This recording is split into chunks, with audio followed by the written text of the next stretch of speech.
Une fois n'est pas coutume, vous êtes bien sûr en direct et en live au cœur de l'église. Ça s'appelle samedi 28 janvier 2023. Mesdames et messieurs, soyez les bienvenus à l'écoute de votre émission hebdomadaire qui bien sûr révèle les talents mais également plonge dans la vie quotidienne de notre église, le PT. La voix que vous venez d'écouter tout à l'heure, c'est celle de Chris Car. Et oui, ce n'était pas un CD. Vous étiez donc en direct, elle est avec nous et tout à l'heure, ça va revenir, ça va chauffer, ça sera du chaud. Au cœur de l'église, soyez les bienvenus, c'est parti.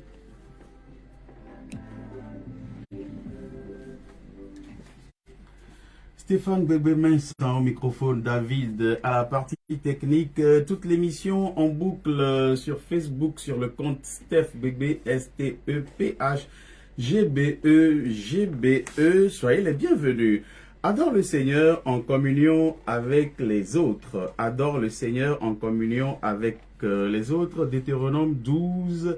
Les 12 premiers versets, tel est donc le thème et également le test biblique qui nous conduit durant cette journée de samedi 28 janvier 2023. Soyez les bienvenus.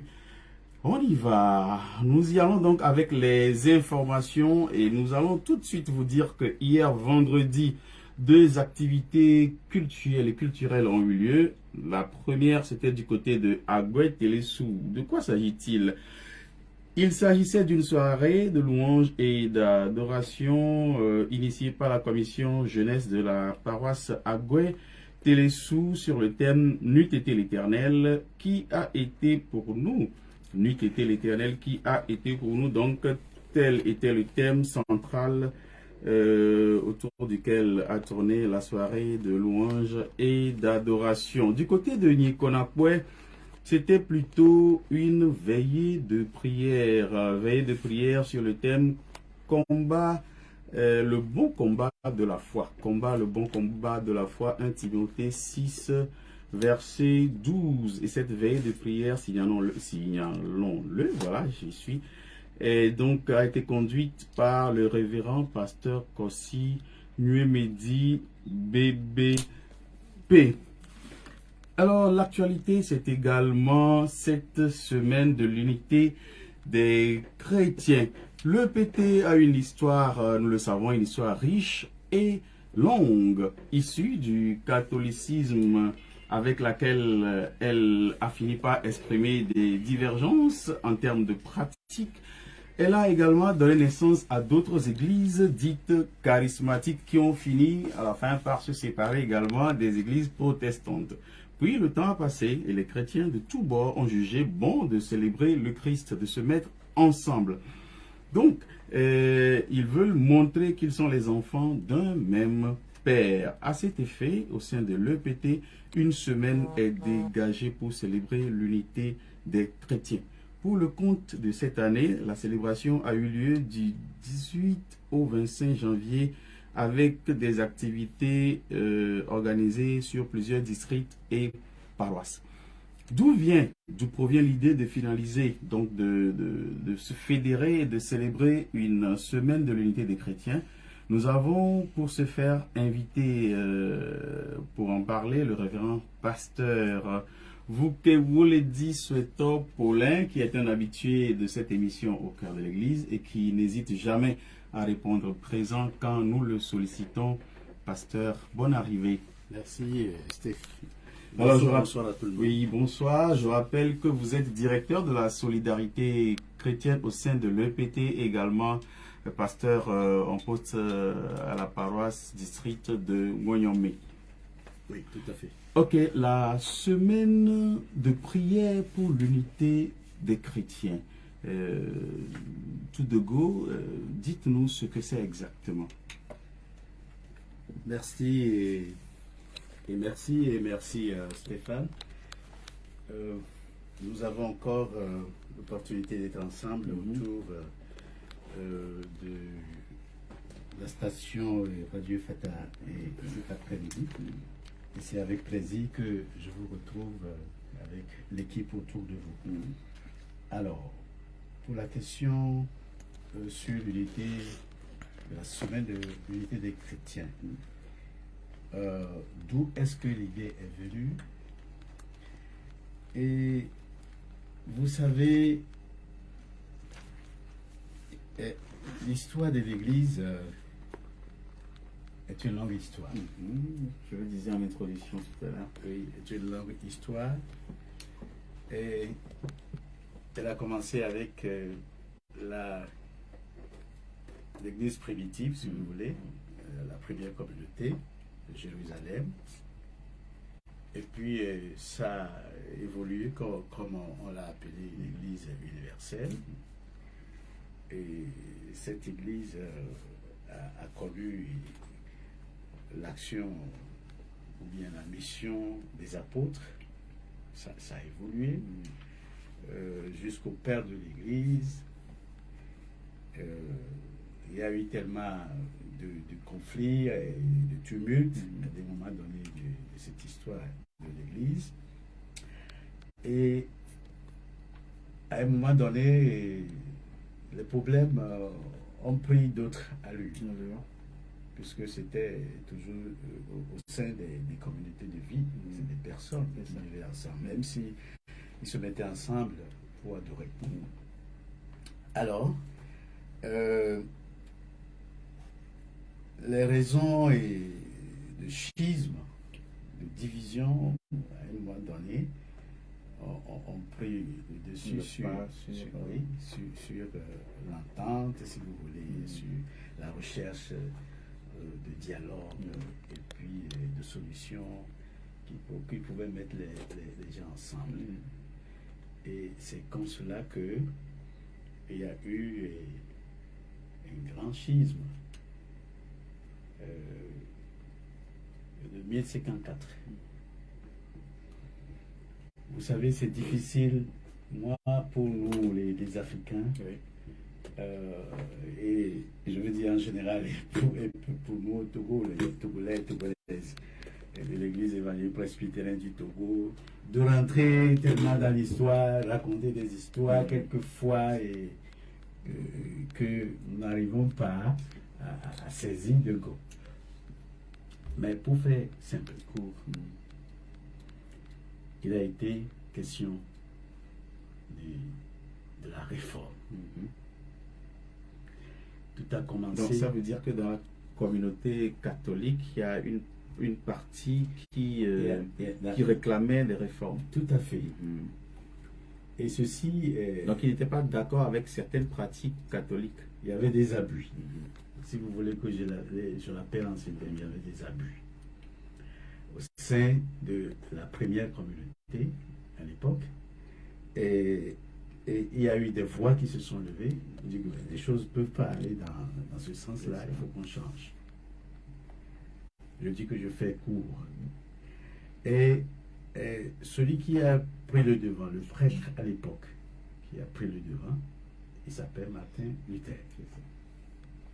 C'était un moine. Il a commencé des études, disons, juridiques, en droit. Il voulait être avocat, et puis à un moment donné, il est devenu théologien. Voilà. Et il a,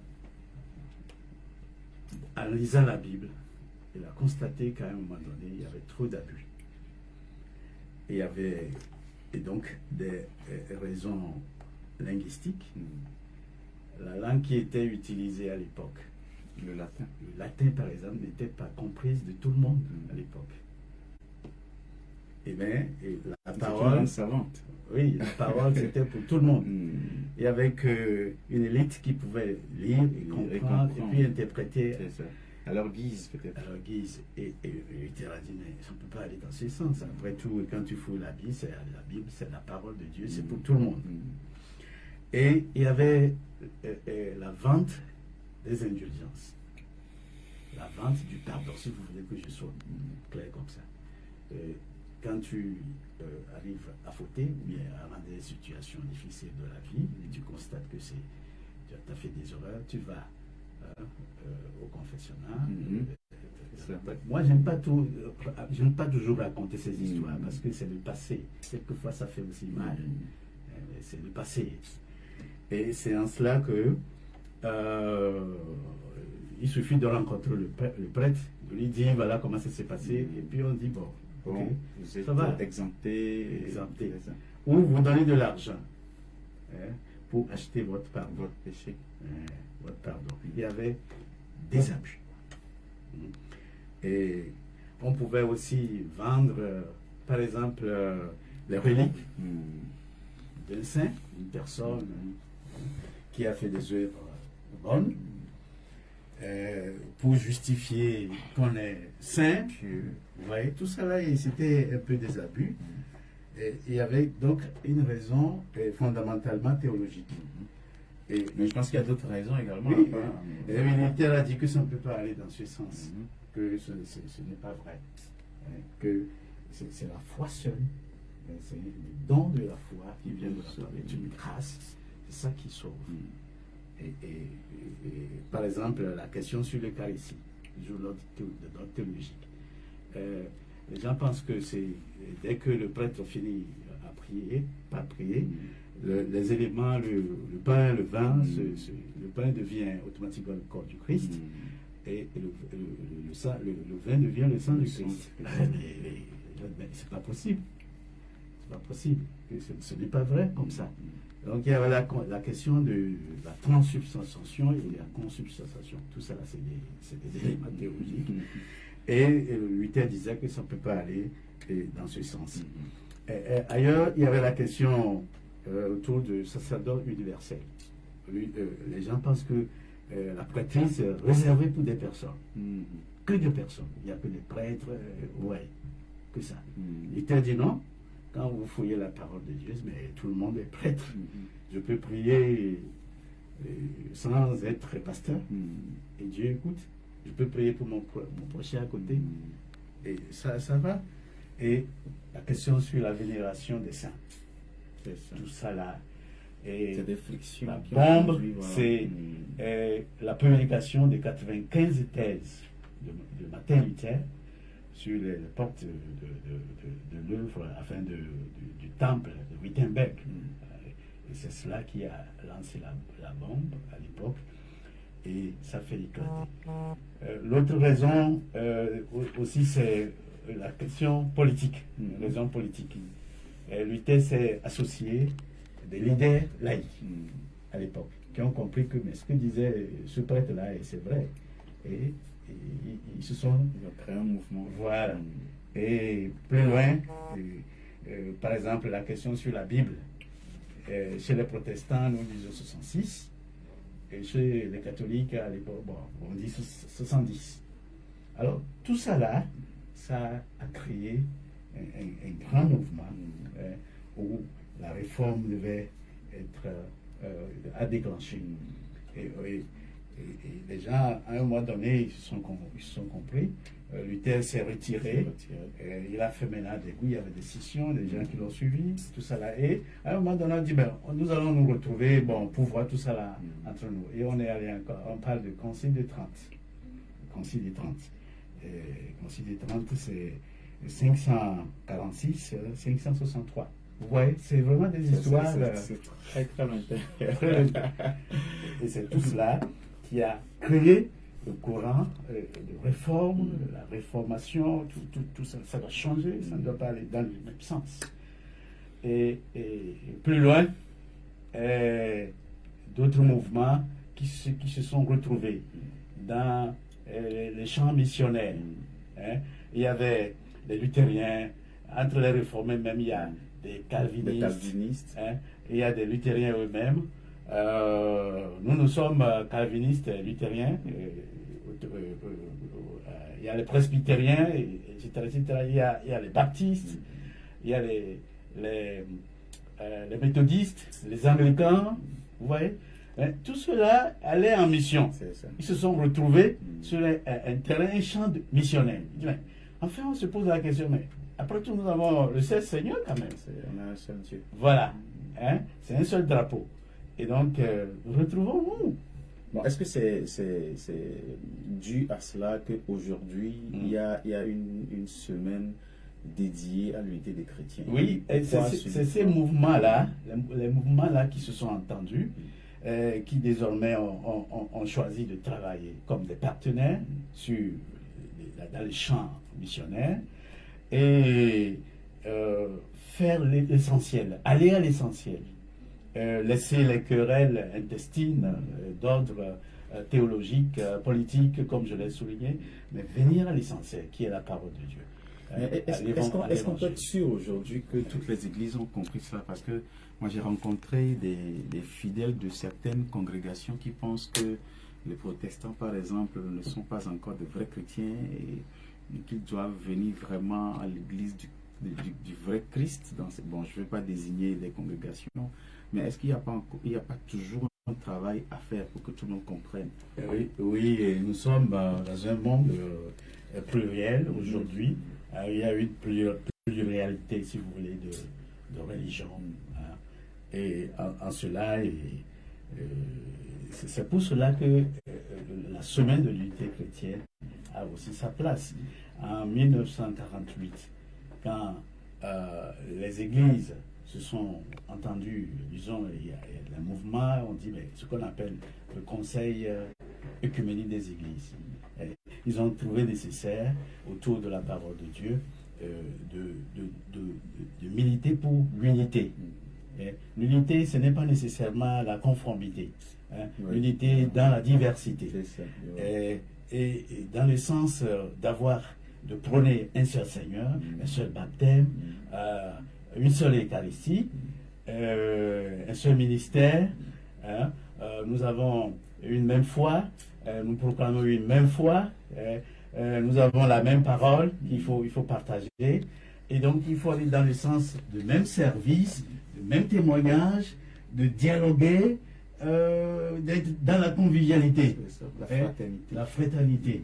Et c'est cela que le Conseil œcuménique des églises, c'est ça qu'on appelle le Conseil œcuménique des églises, c'est donc cette grande organisation mondiale, internationale, qui réunit toutes les églises qui confessent le Seigneur Jésus-Christ comme Seigneur et Sauveur. Si vous n'êtes pas cette église-là qui confesse Jésus-Christ comme Seigneur et Sauveur, vous ne pourrez pas être considéré comme membre du Conseil œcuménique des églises, qui a son siège à Genève. Et c'est le Conseil œcuménique des églises, donc, qui aujourd'hui est devenu comme le premier qui motive toutes les églises à pouvoir réaliser cette unité que le Seigneur, que Jésus lui-même a souhaité en priant, quand il dit qu'il soit un, qu'il soit le Seigneur. Voilà. Ce n'est pas nécessairement l'unité, mais l'unité dans ce sens de la visibilité autour du Christ dans la diversité. Dans la diversité. Alors, j'en viens à la question que tu as posée. Ceux qui disent que ça, ce n'est pas Bobomera, il n'y a pas le Saint-Esprit. C'est des histoires. C'est des histoires. Qui sait, qui se met à la place de Dieu pour juger les autres. Seulement qu'il faut éviter les abus. Il faut éviter les abus et aller à l'essentiel. Parce que la parole de Dieu elle-même, elle est simple. Il faut aller à l'essentiel.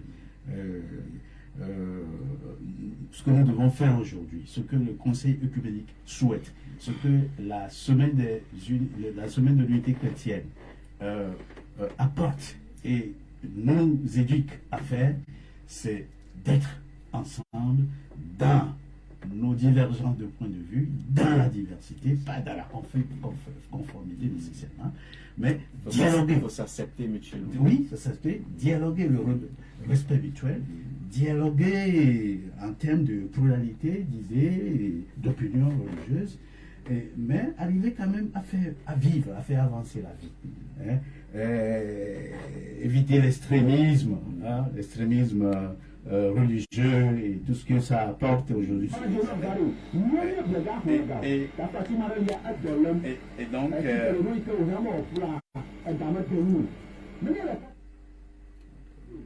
Et donc, la semaine de l'unité chrétienne est un cadre qui, en principe, devait nous réunir si une église d'obédience, mouvement pentecôtiste voudrait participer, on ne peut pas lui refuser parce que nous sommes dans un mois de pluralité religieuse. Est-ce qu'aujourd'hui c'est seulement les deux églises protestantes et catholiques ou bien c'est ouvert à d'autres? C'est toujours ouvert à d'autres. C'est ceux qui se disent charismatiques, qui souvent sont réticents, ils s'éloignent des autres. Pour le moment. Ils s'éloignent des autres, ils sont toujours dans cette posture.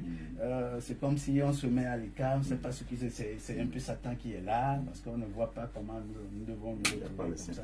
Et surtout avec le catholicisme, qui prône Marie, les idoles, des idées comme ça. Bon, alors, de toi à moi, qui se met à la place de Dieu pour juger les autres?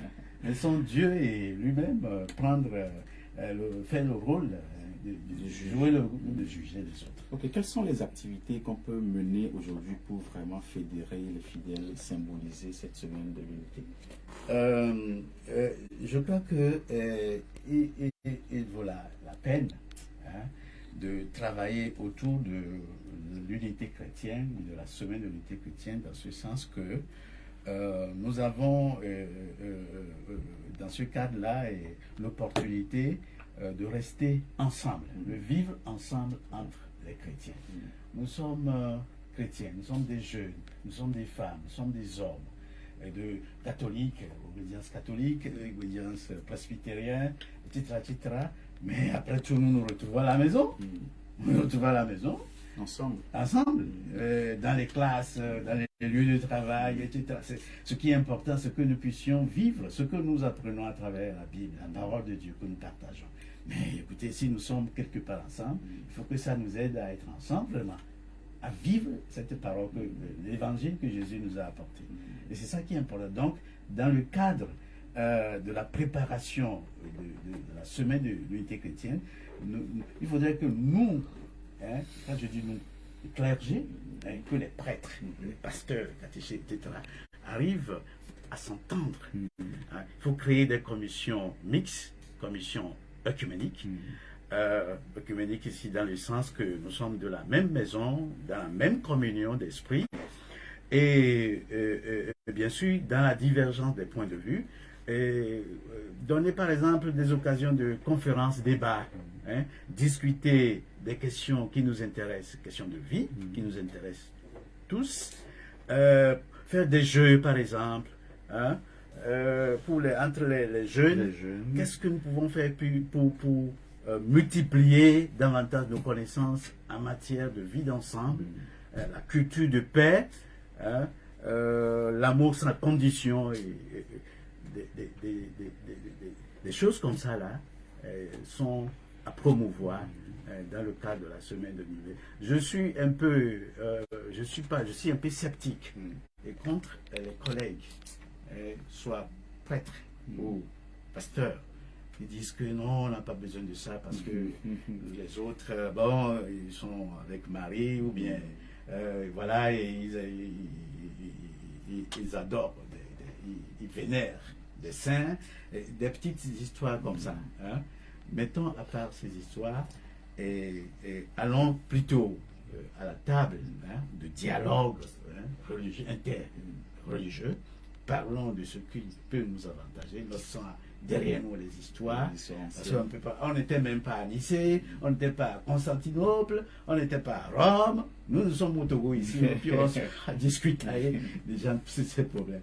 Alors, si l'opportunité est là pour le prêtre togolais, l'opportunité est là pour le pasteur togolais, qu'il soit d'obédience pentecôtiste, qu'il soit méthodiste, qu'il soit anglican, même avec les musulmans, les traditionalistes. S'il faut rester ensemble, eux, ils comprennent vite. Les musulmans. Si dans le sens du l'œcuménisme, de la vie d'ensemble, d'une semaine de l'unité, ils veulent venir chez nous, ou nous vers eux, écoutons, allons-y, parce que, encore une fois, je dis, l'unité, ce n'est pas la conformité, c'est dans la diversité, dans le respect mutuel de l'autre, pour que la vie soit vivable, le vivre ensemble puisse nous permettre d'être ensemble. Voilà.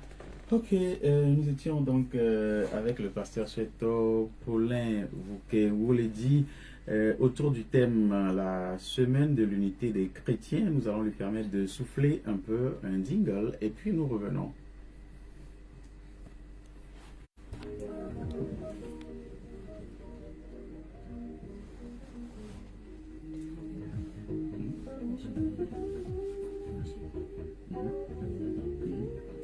On va parler d'un.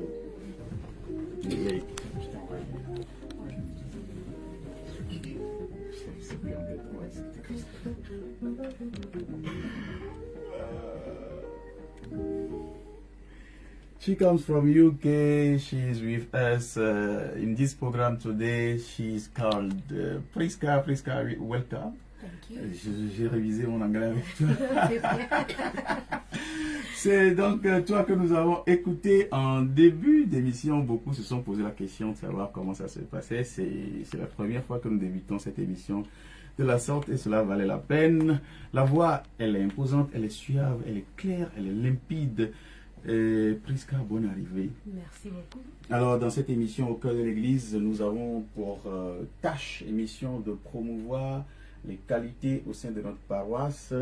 Vous êtes fidèle de l'Église. Nous vous avons suivi sur plusieurs scènes, déjà au festival Africa Sings et puis tout dernièrement le dimanche dernier, si je ne m'abuse, sur le concert au cœur de l'unité togolaise. Et nous avons été impressionnés par cette voix qui porte, qui communique, et qui parle, qui interpelle tout de suite. Allons au début, au tout début, d'où vous est venue cette envie de chanter?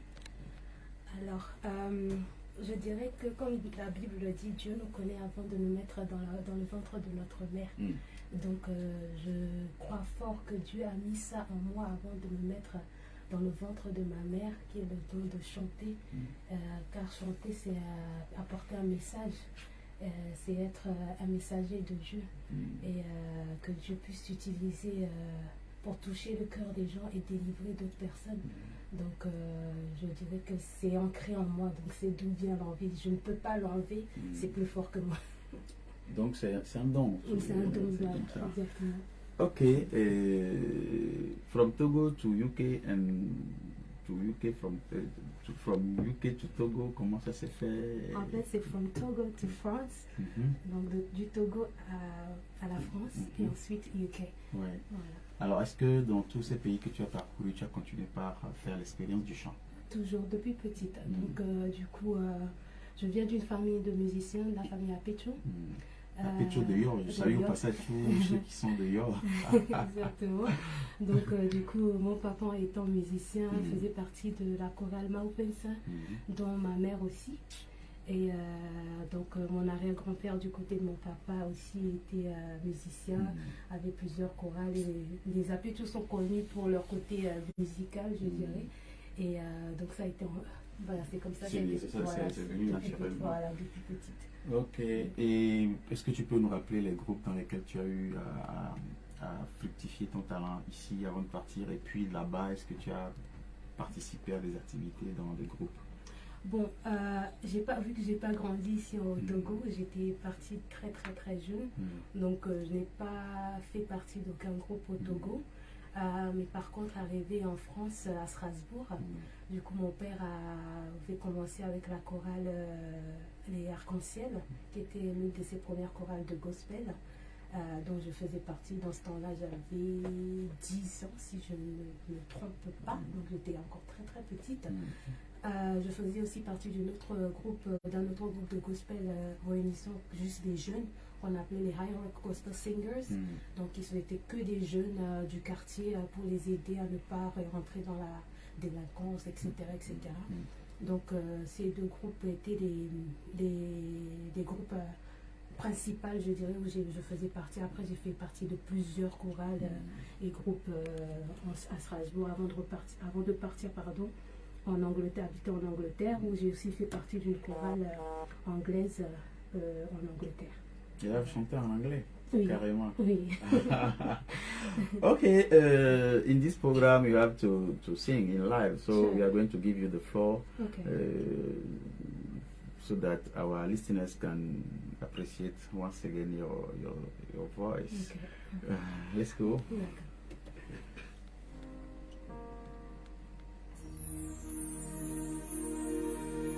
Ce chant veut dire que mon âme dit oui à Jésus, mon corps dit oui, tout dit oui, Jésus-Christ. This life that I live is all yours. I move and have my being all in you. I'm in line to your will, not mine for yours be done, Jesus. As in heaven, so on earth. This song that I bring is all yours. Take the glory, Father, take the praise. If you're looking for just one man, you're looking for a vessel, I say yes, amen, I say yes. My song is yes, yes, yes, Lord. In your sufficiency, yes, yes, Lord. If you're looking for a man, you're looking for a vessel, I say yes, amen, I say yes. This air that I breathe is all yours. Consecrated unto thee. If you need a man to pray, here I am, Lord. I say yes, amen, I say yes. These hands that I lift is all yours. Take the glory, Father, take the praise. Yeah. If you're looking for just one man, you're looking for a vessel, I say yes, amen, I say yes. My song is yes, yes, yes, Lord. In your sufficiency, yes, yes, Lord. If you're looking for a man, you're looking for a vessel, I say yes, amen, I say yes. My song is yes, yes, yes, Lord. In your sufficiency, yes, yes, Lord. If you're looking for just one man, you're looking for a vessel, I say yes, amen, I say yes. What is life if it's not lived for you? You. What is life if I don't shout your praise? Your praise. What is life if I don't tell you you're coming soon? You're coming again. I say yes, amen, I say yes. What is life if it's not lived for you? You. What is life if I don't shout your praise? Your praise. What is life if I don't tell you you're coming soon? Jesus is coming again. I say yes, amen, I say yes, I say yes, amen.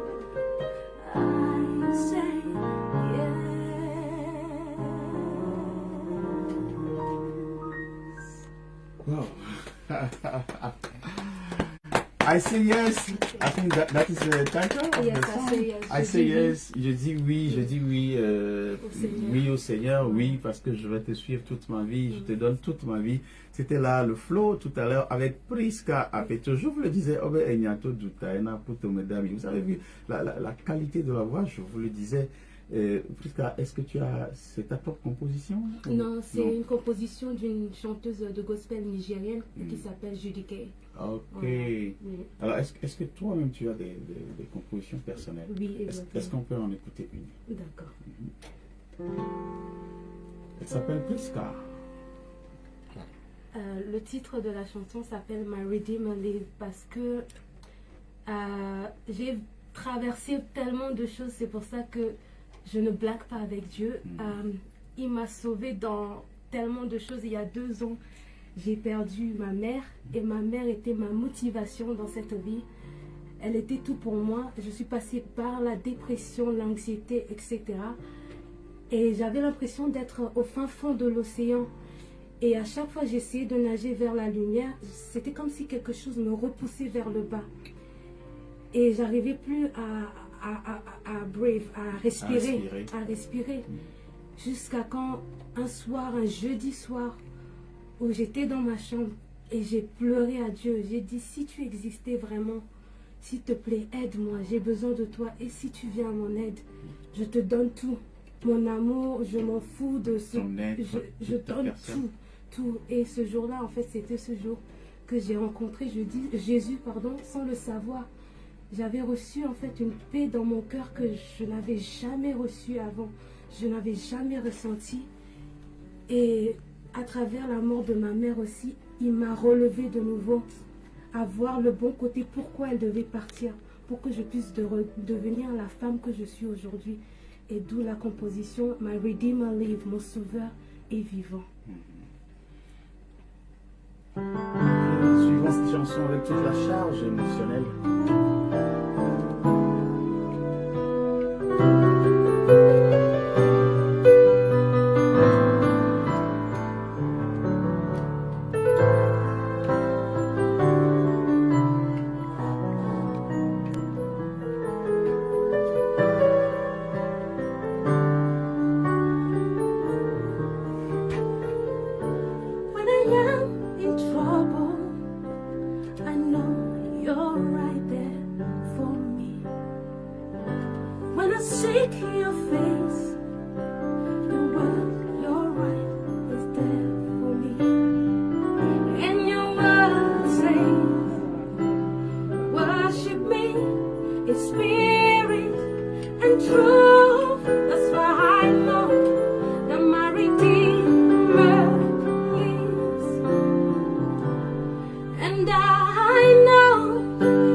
je sais plus quoi dire. Hein. Oh, grâce à Non, Dieu. en fait, honnêtement, j'étais dans le, comment on dit ça, le 7e ciel. Hein, c'est-à-dire, Amen. je pense que j'étais proche des anges. Amen. Ok, nous sommes en direct, nous sommes en live dans cette émission Au cœur de l'église qui a deux pôles. D'abord, rendre plus accessible les pratiques de notre église et de l'autre côté, vulgariser, disons, révéler, j'allais dire, donc les talents de notre église. Et je pense que cet après-midi, les deux pôles sont valablement remplis. Nous allons revenir encore avec monsieur le révérend pasteur Vouquet pour clôturer le sujet sur l'unité des chrétiens. Qu'est-ce qu'on peut conseiller? Quelles dispositions on prend maintenant à l'avenir pour que cette unité puisse être totale? Qu'est-ce qu'il y a lieu de faire? Merci Steve pour la question. Je voudrais rappeler que la célébration de la semaine de l'unité chrétienne ne date pas d'aujourd'hui.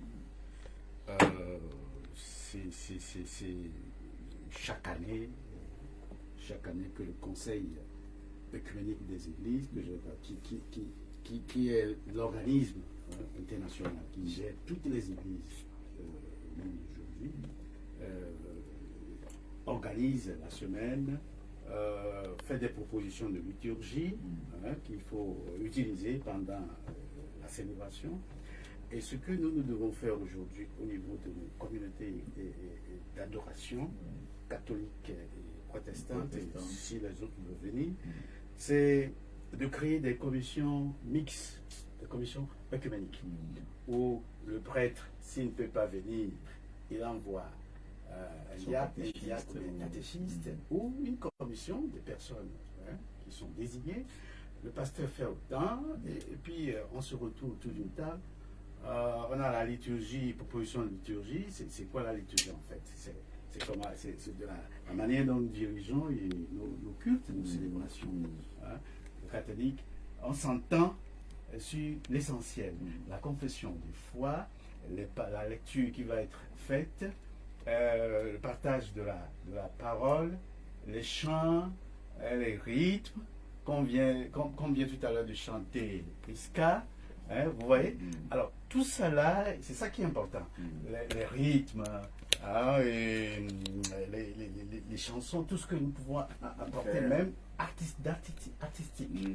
Parce que déjà, moi je sens qu'il y a certaines chansons qui sont communes aux deux églises. Bien sûr. Souvent, nos tests dans le lectionnaire coïncident également. Nous pouvons également, parce que nous sommes tous membres du Conseil œcuménique. Même si l'Église catholique est un membre observateur, nous sommes tous ensemble, nous travaillons ensemble. Moi, j'ai eu la chance de faire quelque chose au niveau du Conseil œcuménique des Églises à Genève. Et je connais un peu ce cadre-là. Je crois que c'est intéressant. Si nous pouvons, à travers la semaine, en dehors, au-delà de la semaine de l'unité chrétienne, créer des commissions, travailler dans des commissions mixtes.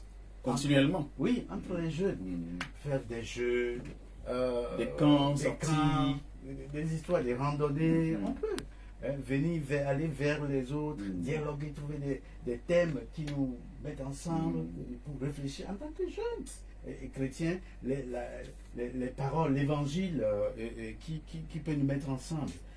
Les rythmes, nous pouvons en créer, on n'a pas besoin d'être accrochés au cantique.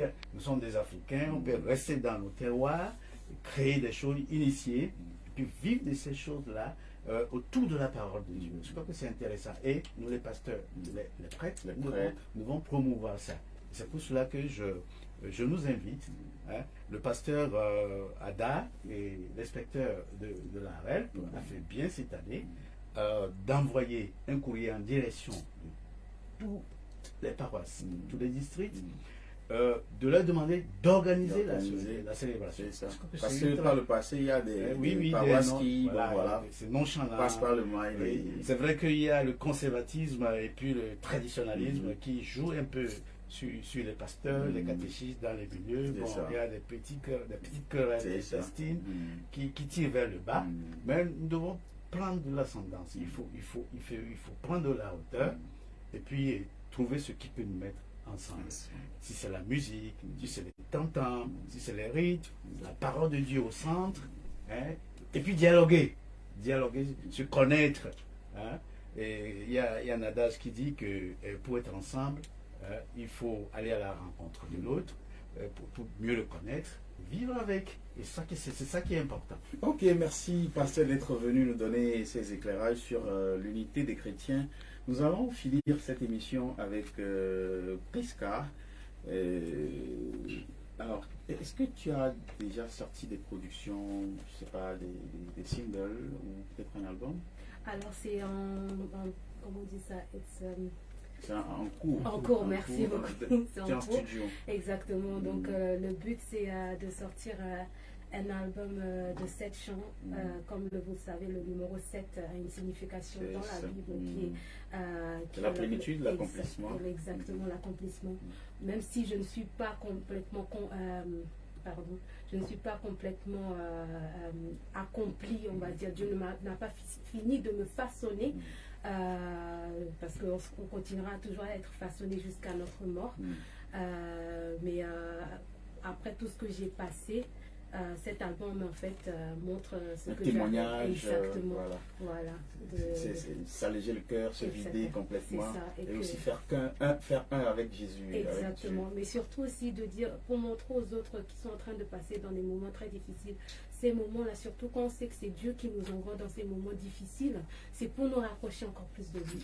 Parce qu'à travers ça, on voit en fait sa bonté, sa puissance en fait, et en même temps ça nous change et ça nous forme à devenir quelque chose de mieux qu'on était hier en fait.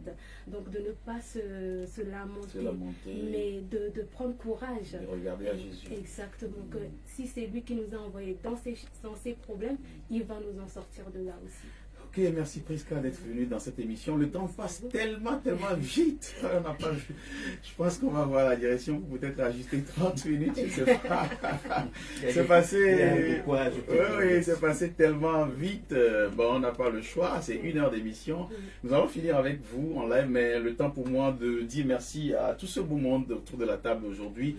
Merci à Pierre, mon assistant, qui aujourd'hui a tronqué, a remplacé sa guitare par la caméra, et grâce à qui nous avons suivi cette émission en direct sur Facebook. Merci surtout au pianiste, il s'appelle Asseyé, voilà, l'homme aux doigts d'or, c'est lui qui pianotait et qui nous sortait ses sons suaves. Merci au pasteur Suetor Paulin qui n'hésite jamais à répondre, quel que soit l'agenda, il est toujours là. Merci beaucoup et merci aussi à nos amis qui nous ont accompagnés. Nous avons 5 minutes, nous allons terminer cette émission de la plus belle des manières avec le live. C'était au cœur de l'église, Stéphane Vincent, on m'appelle Équilibre, derrière la baie vitrée, il s'appelle David. La rediffusion de cette émission, c'est demain à partir de 13h, pour ceux qui l'auront raté ou qui ne pourront pas suivre le live en direct. Je profite pour saluer donc mes professeurs d'anglais, Miss Light, Monsieur Dakou et Monsieur Samuel et tout ce beau monde du côté de Hope Life Institute là-bas. Allez, Prisca, c'est avec toi que nous allons terminer.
I tell the world my story.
There is a melody in my heart for you. Overflowing joy, overflowing praise.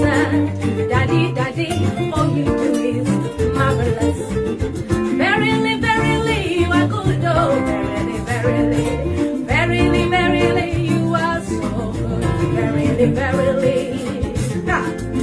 Oh, you're oh, Khalid, you know more believe. I joined the angel to shout out your praise. Ida mama, Ida ma, Ida ma, Ida kwe. Oh, you're in ma, Ima rama, Ida kwe. Ida mama, Ida ma, Ida ma, Ida kwe. Oh, you're in ma, Ima rama, Ida kwe.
Marvelous. Merci de nous avoir reçus. C'est un plaisir, vraiment.